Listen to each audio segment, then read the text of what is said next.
ஆதித்யா நின்ற இடத்தில் காலம் மீண்டும் இயல்பாக நகரத் தொடங்கியது. காடு அசைந்தது, காற்று திரும்பி வந்தது. ஆனாலும் அவன் உள்ளே ஏதோ ஒன்று நிரந்தரமாக நின்றுவிட்டது. திசை காட்டி இப்போது எந்த பாதையையும் காட்டவில்லை. ஊசி அமைதியாக மையத்தில் நின்றது. தேடல் முடிந்ததற்கான அடையாளம். அவன் சுற்றி பார்த்தான்.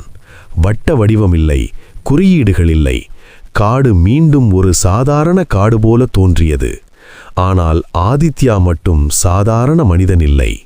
அவன் பார்த்த காட்சிகள், தாங்கிய உண்மைகள், எடுத்த முடிவு அனைத்தும் அவனை வேறொரு நிலைக்கு கொண்டு வந்திருந்தன.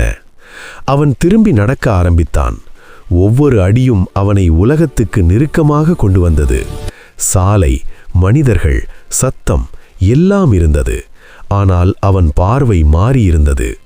சில விஷயங்கள் தவிர்க்க முடியாதவை என்று இப்போது அவனுக்கு தெரியும். சில அழிவுகள் தடுக்க முடியாதவை. காவலர்களின் பணி தலையிடுவதல்ல, சாட்சி நிற்பது. ஒரு செய்தி அவன் காதில் கேட்டது. நகரத்தில் ஒரு பேரழிவு. மக்கள் பயந்தார்கள். ஆதித்யா நின்றான்.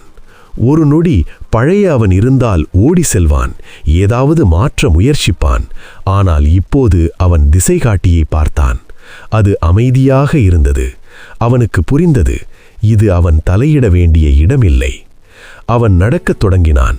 தப்பிக்க அல்ல, தவிர்க்க அல்ல, ஏற்றுக்கொண்டு.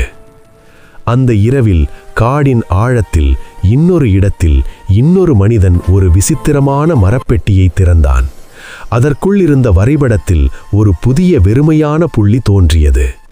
ஆதித்யா அதை உணர்ந்தான்.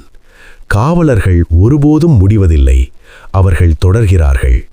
அவன் திசை காட்டியை மெதுவாக மூடினான். முதன்முறையாக அவன் சிரித்தான். முடிவு அல்ல, ஒரு சுழற்சி.